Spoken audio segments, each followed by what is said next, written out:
Shalom, Israel. We as a people have been catfished by the cockroach. There's been many subliminal signs to show us that we're different. The Shemitic bloodline, Israel, Hebrew, of different than the Hamite. You can see here on Malcolm and Martin's lip have facial hair.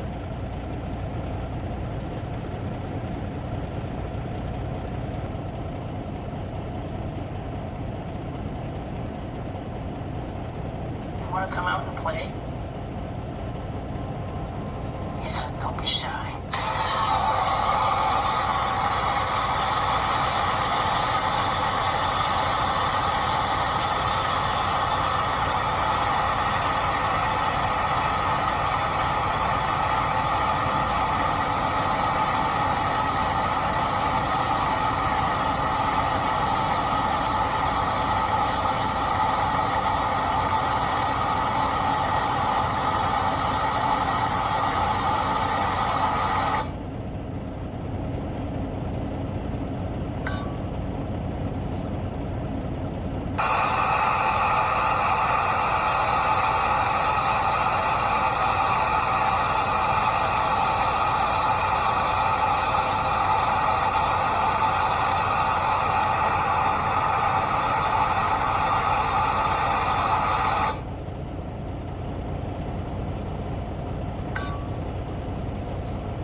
Isn't that better?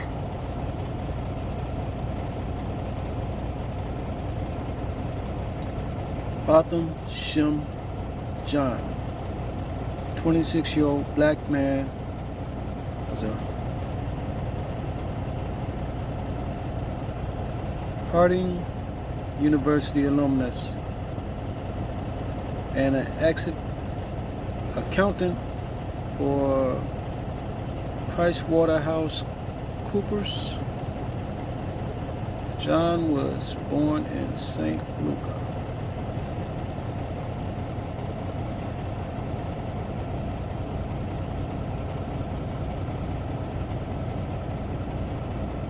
For myself, not even bad for my family. But I love you just like anyone else. And I'm not gonna say I hope you rot and die just like my brother did, but I personally want the best for you. And I wasn't gonna ever say this in front of my family or anyone, but I don't even want you to go to jail. I want the best for you. Because I know that's exactly what both of them would want you to do. And the best would be give your life to Christ. Again, I love you as a person. And I don't wish anything bad on you.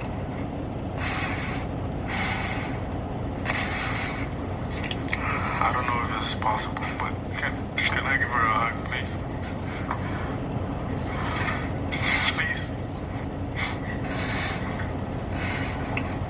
Yes.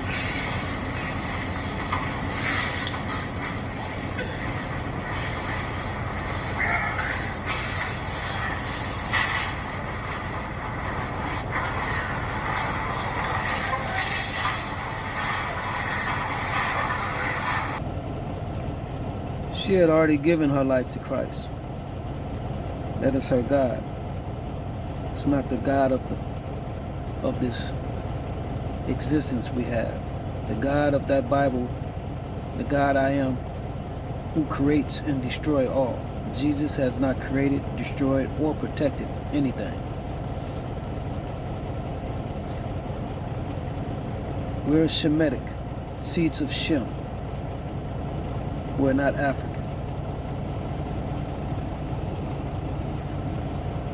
We came out of the continent of Africa, from Jerusalem. We fled into the interior where the Hamites, the Africans, which Obama is a Hamite, used as a cockroach, catfish, and played us on our ignorance as we're going through the curses of Deuteronomy. All 12 tribes of Israel are colonialized and or enslaved under Esau, Edom, and the eagle, and our condition taking advantage of us and trying to defeat our God and keep this world the way it is, because they know, as Obadiah wrote, he's going to deal with them severely in the end, which is why Hitler did what he did to those ones who stole our identity, because he knows our God is going to destroy them as a people off the face of this earth. He's going to save a remnant of them by their heart, but they will be a nation no more. So let's read this. Ham, perhaps the youngest son of Noah, born probably 96 years before the flood, and one of 8 persons to survive through the flood, he became the progenitor of the dark races, not the Negroes, but the Egyptians, Ethiopians, Libyans, and Canaanites. So as you can see, the Africans, the Hamites, sold Israelites into slavery because they knew we were different. African males can't grow facial hair, beards, dreadlocks, goat teeth. Yeah, we have mixed with them over there in the land and everything, but our blood is supreme. Nevertheless, that's why they don't look like us. We just got melanated skin like them. We fled into the interior, hiding amongst them in the continent of Africa to hide from the Romans who we were fleeing from in that time.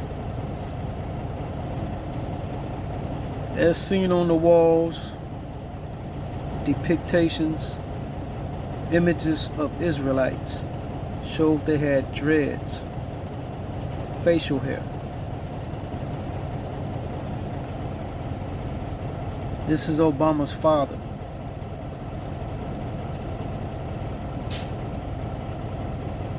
He is a Hamite, not a Shemite, not Shemitic.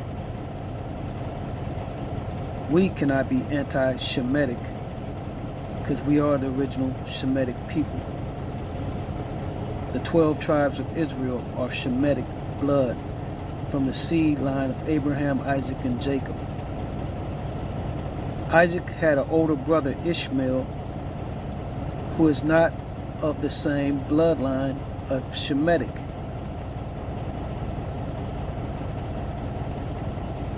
This is a Hamite. Ham is the brother of Shem, but they have different bloodlines granted by the Most High God of Israel, the creator of all. This is his rule book, this is his playbook, this is his law.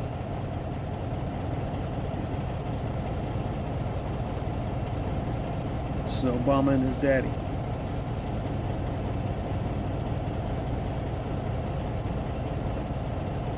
See how easily we got catfished? That's his parents. So you basically got this same gift given to you with the Kamala Harris, who is, I don't know what she is, but she's married to an Edomite. You are of your father. Your father determines your bloodline.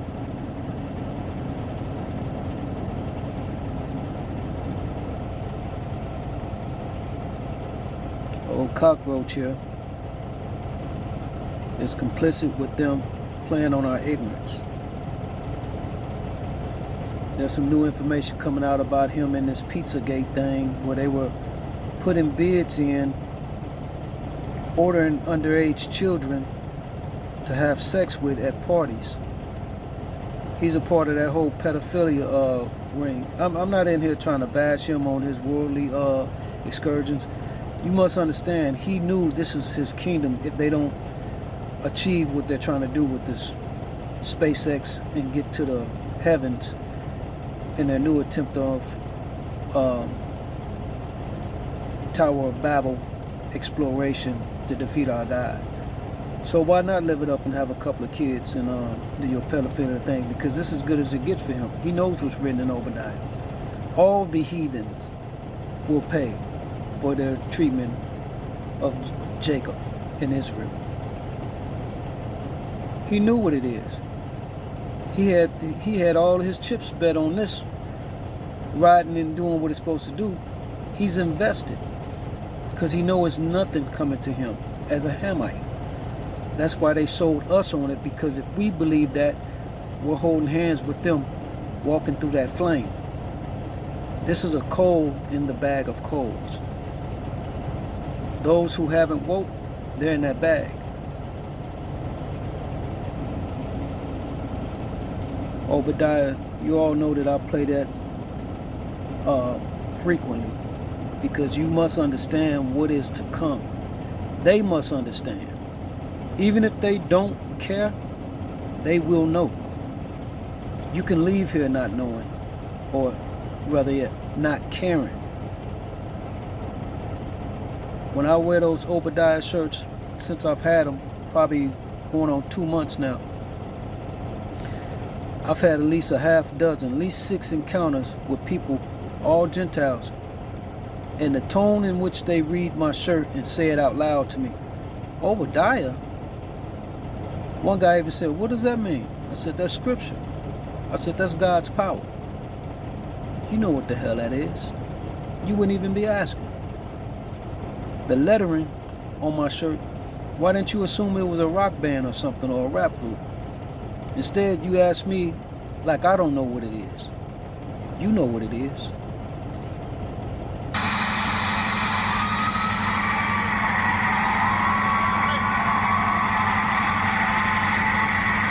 Thank you so much. Thank you. Thank you very much. Thank you. Please have a seat. Good evening. Guten Abend. Bonsoir. Guten Abend. Thank you, Laura, for that remarkable introduction. Before she came out, she told me not to be nervous. And I can only imagine, I think her father is in the audience, and I can only imagine how proud he is of her. We're grateful for her work, but she's also reminding us that our future will be defined by young people like her. Your Majesties, Mr. Prime Minister, and the people of Belgium, on behalf of the American people, we are grateful for your friendship. We stand together as inseparable allies, and I thank you for your wonderful hospitality. I have to admit, it is easy to love a country famous for chocolate and beer.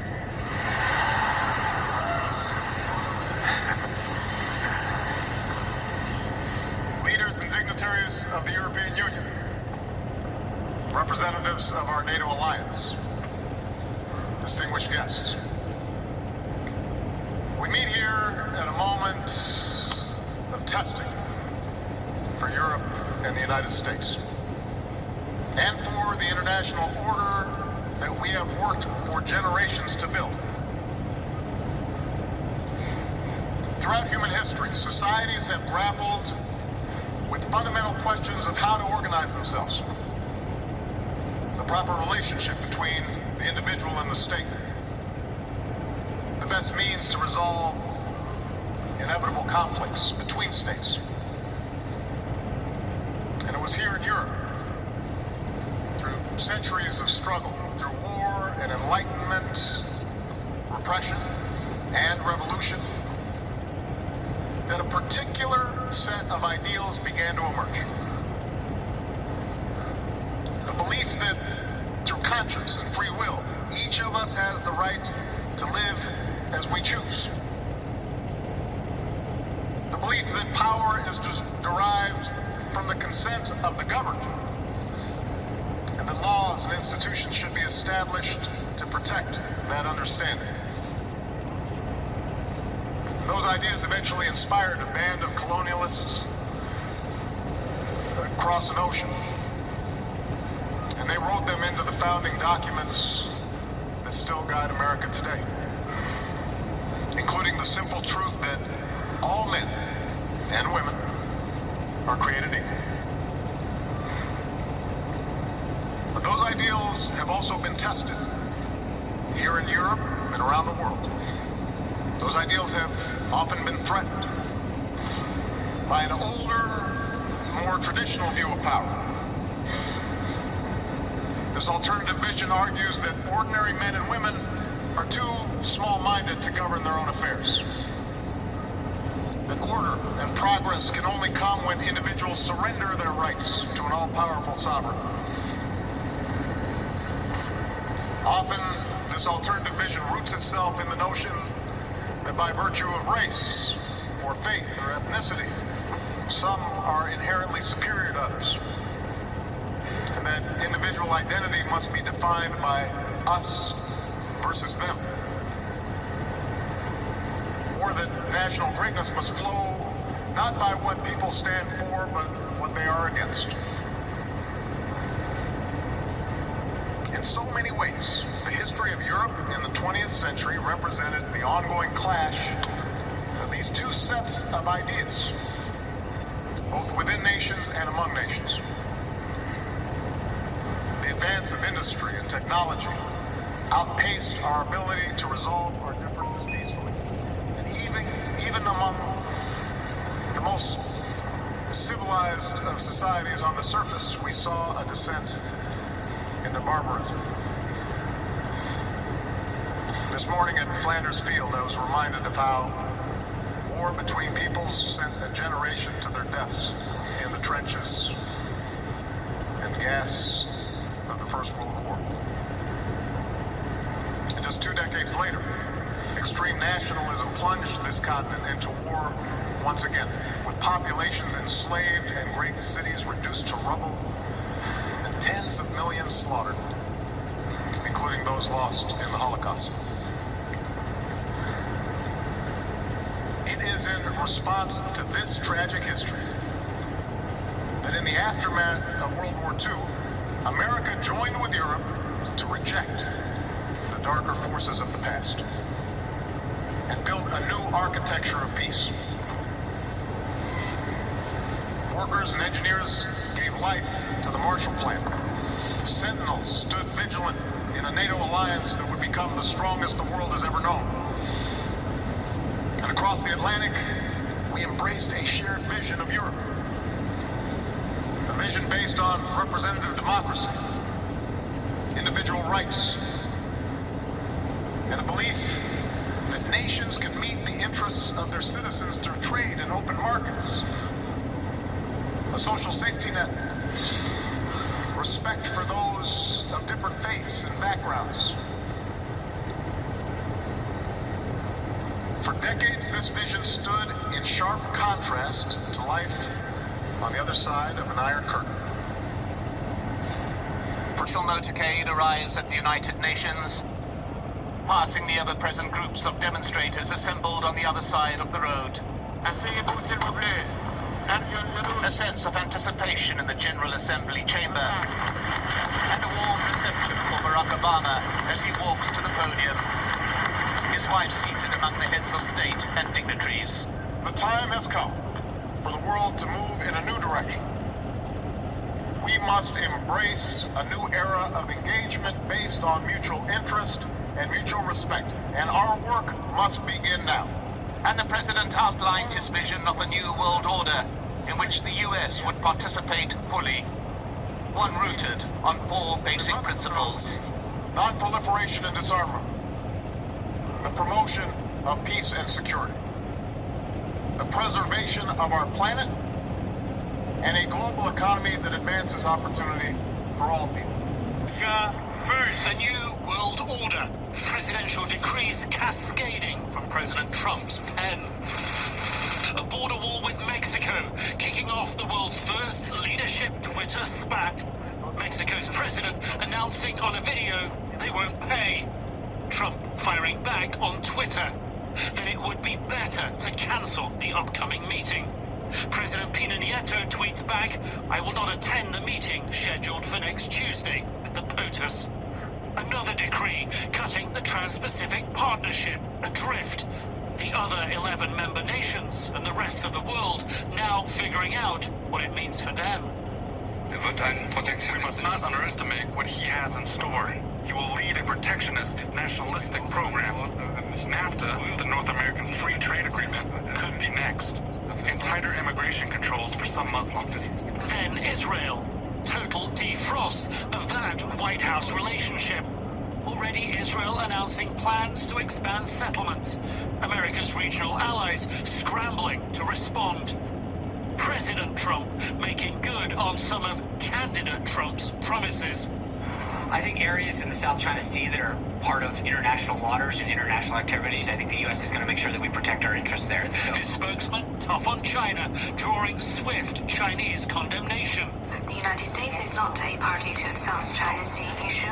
We urge the United States to honor its commitments. Amidst all this controversy, the first world leader to visit President Trump. Time and again, it is the relationship between us that has defined the modern world. In the book of Obadiah, the Most High addresses all these heathens, and he tells Edom, Esau Edom, our brother, born in the womb with us, this redneck right here to your right, he has made him small amongst the heathen. You are greatly despised. Obama is a heathen. The Hamites are heathens.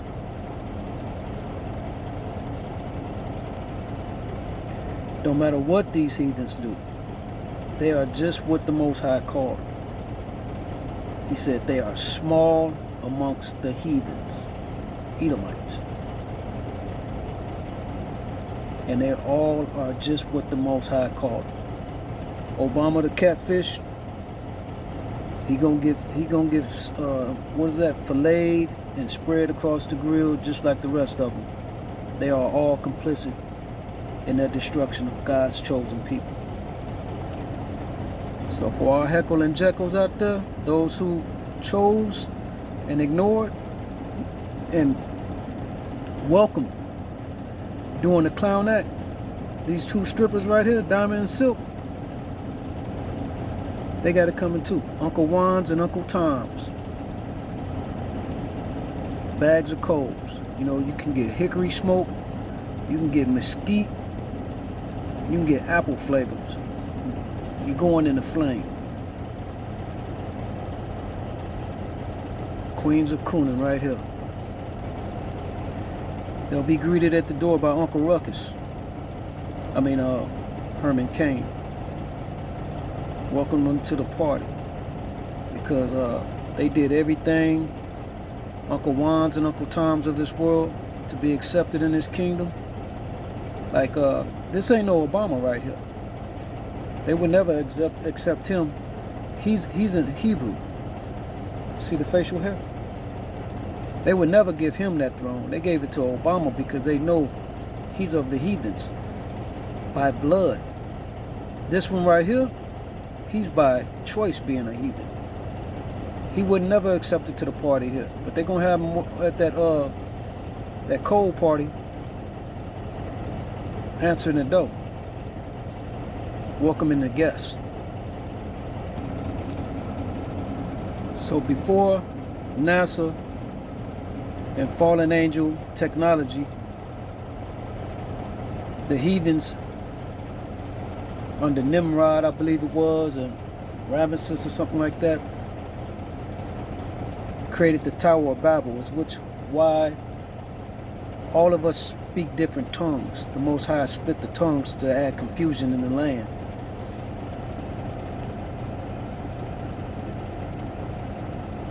The Tower of Babel, you can Google it, YouTube it. It's how the heathens tried to build a tower to reach the heavens to overthrow God because they didn't like the fact that they weren't special and they weren't gods and somebody was controlling them.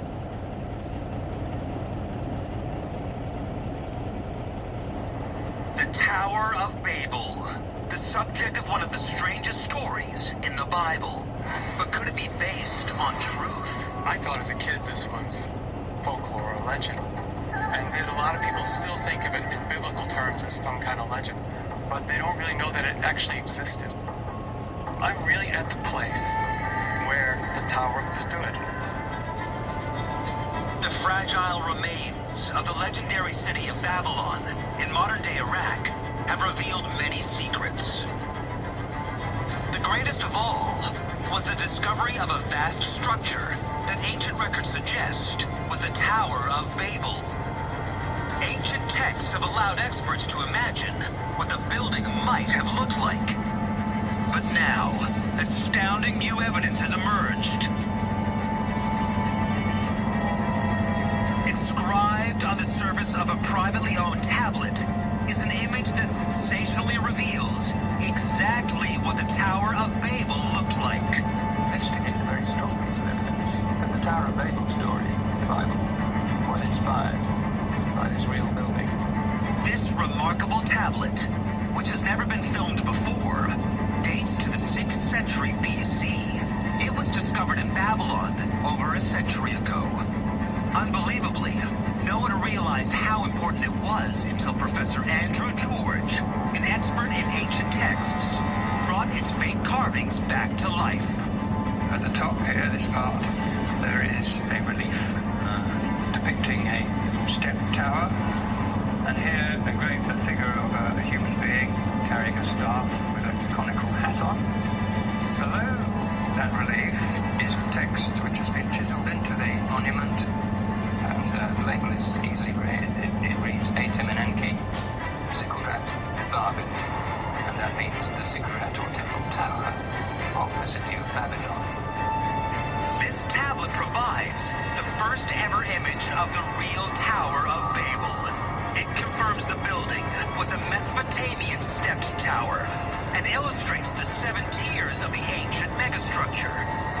Significantly, it also clearly identifies the man behind it, Mesopotamia's most famous ruler, King Nebuchadnezzar II.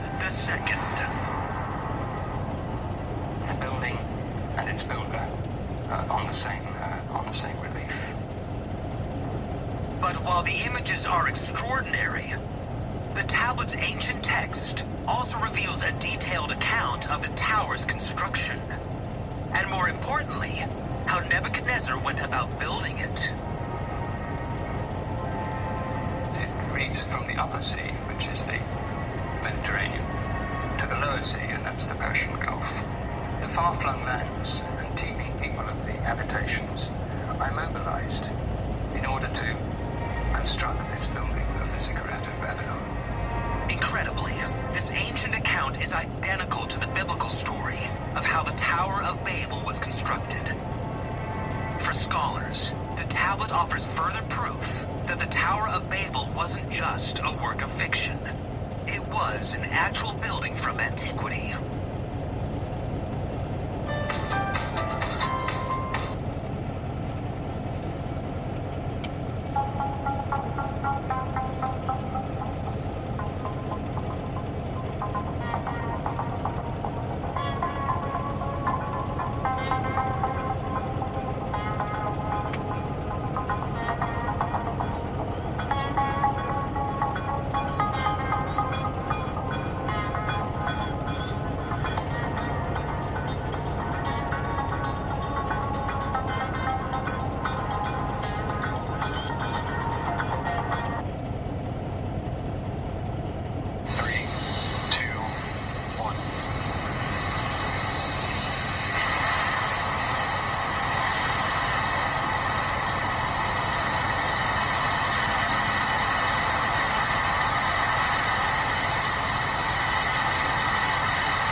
you can put together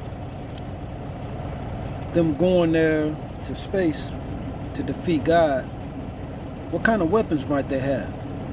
What have they scientists have been doing? How is it linked to us? Well, for every fire there needs fuel, right? Frequently now. It's like 6 months or less, you hear about this, bam, and all of a sudden, everybody just kind of forget about it. So I'm not buying into the fact that they keep putting it off on game related. Now, it's a possibility they could be hiring sellouts of our own people who are selling out for money, and they're being hired as agents. That could be possible. It could be heathens dressed up in black faces. I mean, it could be numerous things. But I know for sure that it's not our people that's just going out there and shooting one another up. This is planned strategy. Someone has sat down and planned this out because they want to kill us. The Bible says in Ephesians, spiritual wickedness in high places. So we're dealing with something that's so deep and so embedded that if the Most High were to reveal the veil, we would all be shocked to see what's really going on behind closed doors. So somebody is being hired to take out our people. I know this for a fact. You can't sit there and tell me that you have all these cameras and you can't identify one shooter. You want to show you something else. Here's something else that's going to blow your mind. Look at this one. The U.S. government plans to use melanin, that's right, you see right, melanin for military applications, armor, weapons, and energy storage. Y'all hear that? Energy storage. Now I'm going to leave the link to this article so you don't think I'm just making this stuff up. And I checked several sources, and this is facts. It kind of blew my mind because why would they need melanin for weapons and energy source? I mean, energy storage? Are you kidding me? So like I said, we as Shemites, we got to wake up and embrace ourselves. Let me reiterate that. Let me restate that. Those of us that's woke, we ain't got to worry about nobody else waking up. Because if they don't get it, those of us, by now, they on the other side. Let me make that clear. This is for us that's woke already. I said that in the last video. That's who we're addressing. And that goes for our Latino brothers that's woke too. You know, the spirit is on us to always been known who we are. Here's a little history lesson. Riding Dirty was produced by 2 Mexicans. The manager that took it to the top of the charts, Mexican. One of the retailers that sold the most mixtapes for me was Mexican. But he didn't work in the store. He owned it. And guess who showed up at the shows? They see me rolling. They hating. Controlling and trying to catch me riding dirty. There are a lot of people that have an opinion about me trying to reach out to the family of Jorge Garcia after he was split from his family and deported after 30 years of being in the United States. Now, I was just trying to reach out to the family, but unfortunately, a journalist that I reached out to took the email that I sent to him that I was trying to keep private and made it public. A lot of people hit me saying they're proud of me for wanting to help an immigrant family in their time of need, but a lot of people hit me saying they don't understand why black men want to help Mexicans and nonsense like they don't do nothing for us. Black people need to only help black people. I'm sorry you feel that way, but I'm from Texas. Tejas. I know a lot of y'all have been misled to believe the toxic narrative that Mexicans are doing this and Mexicans are doing that, like they aren't valuable contributors to our economy and our society. Alternative facts. If you don't have respect for immigrants, or you don't have respect for minorities, or you don't have respect for women, it's going to be very difficult for you. My parents are immigrants, so I feel some type of way. If you're like me and feel like our immigrants have been unfairly treated, you can help by going to GoFundMe.com and searching for Jorge Garcia. That's Jorge. Donate. And they're not just fighting for their family, they've been fighting for immigrants for a while.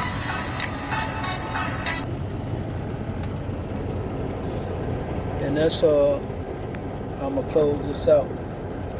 I want y'all to understand, I'm not pushing no narrative outside of what the Most High set up. As we know, we have BOIs, that's black only Israelites that don't want to accept the other 12 tribes or 12 nationalities, 11. My thing is this: if we woke, the Most High set it up to be as He did it. Multiple tribes.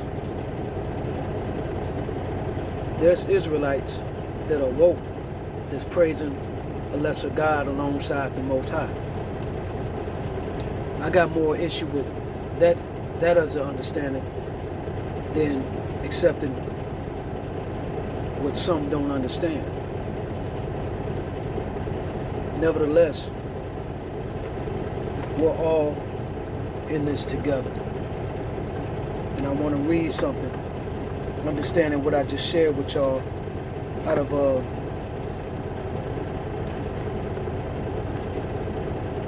what I was displaying about all these heathens. They don't serve by spirit the God of the Most High, the God the Most High.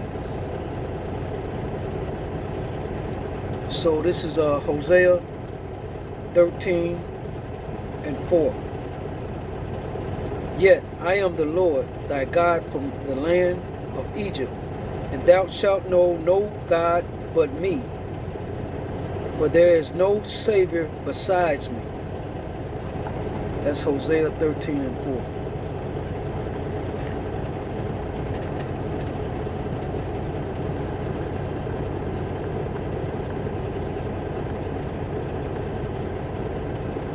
So there is no Savior.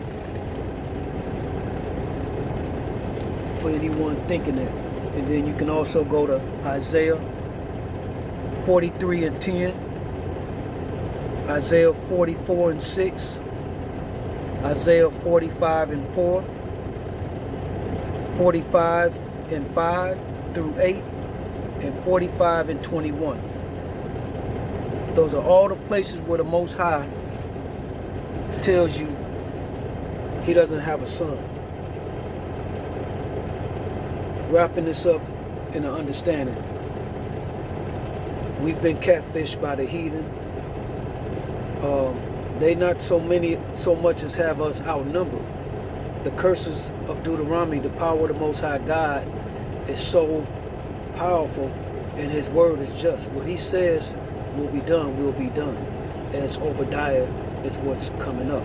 I was going to play that at the end, but we all know, It just feels good to see that fire getting lit up under that grill. We're overpowered by the power of our God. His power is real. Our living in condition is testimony to His power.